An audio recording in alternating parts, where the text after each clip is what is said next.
Hello, everyone. Yo. Oh, yeah. Test. Izzy, I'm curious, we've been through a lot in your career. Nassourdine Imavov is on the way up the rankings. Is this the first time in your UFC stint that you felt like the veteran?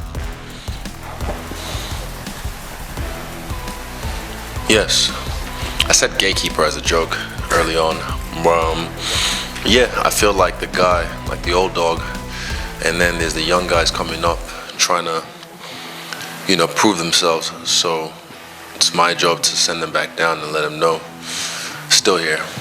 You're obviously the name guy in this fight, right? You've done this, and some would say, well, the pressure's on you then. Imavov's not meant to beat you. You're the one who's got the reputation. But could you see this in another way where my legacy is already cemented? So there's actually no pressure on me because whatever happens from here on out, I'm good. I'm in the Hall of Fame. Exactly. I feel, honestly, God forbid, if I lose my next 10 fights, it wouldn't affect my legacy.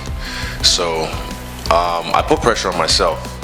Don't get me wrong, when it's time, I'll put pressure on myself. But, if he doesn't feel the pressure, good for him. But, yeah, he'll find out. In a sense, then, and I'm going based off your reaction to the DDP fight, at this point, are you more interested in performance over victory? You want to go in there and fight the best of your abilities, or is it still, I've got to win?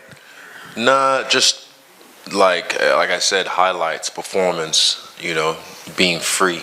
Because I know when I do that, it's always victory. We've been talking a lot about your new friend with Robert Whittaker.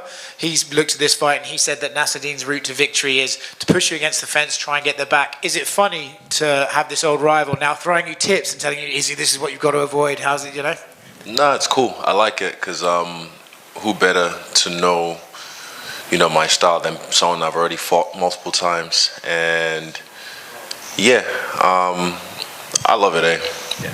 We talk about MMA as being one of these rapidly evolving sports, right? And now here you are, you're the veteran, you're fighting the young guy in Nassourdine. But do you see anything in his game that's like, oh, this is a potential evolution that I haven't fought before? Or do you look at him and think, no, I think I've got this covered? I'll find out. From what I see so far, there's nothing that he brings that I haven't seen before. I think his best attribute is his speed. Yeah, his speed, his counters. But I've seen that before. And again, it's up to him to show me something I haven't seen before. Nice, thanks. Hey, Izzy, how are you? Yeah. Welcome to KSA. Izzy, quick question for you. We know, MMA is not a team sport. However, we know that it takes a team to make a champion. With yourself no longer holding the belt, Volk in the same way, the title run for Kai Kara kind of coming to a halt. How has the team morale been in general? Is that something that has affected you think, or the team in a negative way, or has it lit a fire under you guys in terms of city kickboxing? It hasn't affected us at all. We don't live or die by accolades. It's more about performances and getting better as a gym as a whole, and we're still progressing. So it hasn't dulled our shine in any way. Outside of your potential reclaiming the title for a third time, who would you say out of city kickboxing is probably likely to hold a title next? Kai Kara France. What about Ulberg? Yeah, he's right up there. 2 more fights and Ulberg's champion of the world. But amazing. Kai is his next fight is for the belt, and I think he'll be the next one to claim a belt from CKB. Amazing. Last one for you. We know this is not your first time in Saudi. Obviously, there is a heavy contingent of pro Imavov fans. Have you felt any differently than the last times you've been here where maybe you were not necessarily fighting? Is it a bit different this time around, or is it same as always?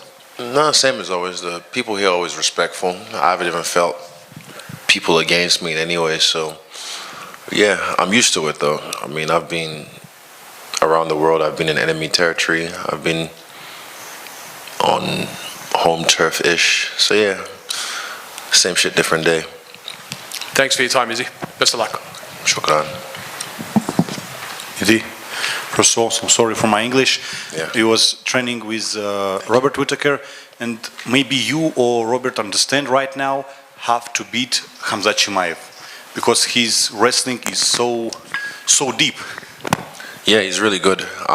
When he fought Rob and he beat Rob, that was one that made me go. Well, when he fought Gilbert Burns was the one I had respect for him. I was like, okay, he's got that dog in him. He can fight. He can dig deep, and he can still swing. But then when he fought Rob and beat him the way he did, it made me take a notice. Like, okay, you gotta be careful with this guy. Watch out for this guy.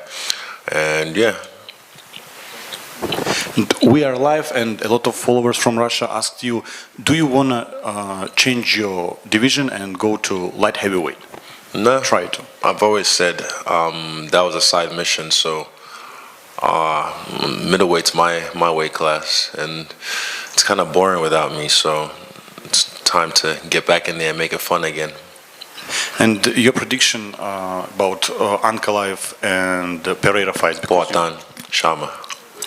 Thank you. Hi, Izzy. How are you? I'm very well. Hello. I have 2 questions for you.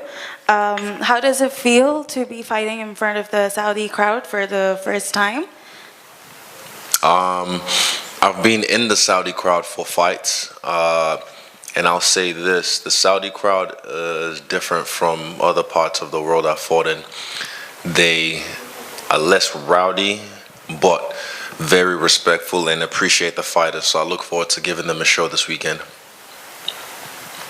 Perfect. And my second question is, if you could challenge any anime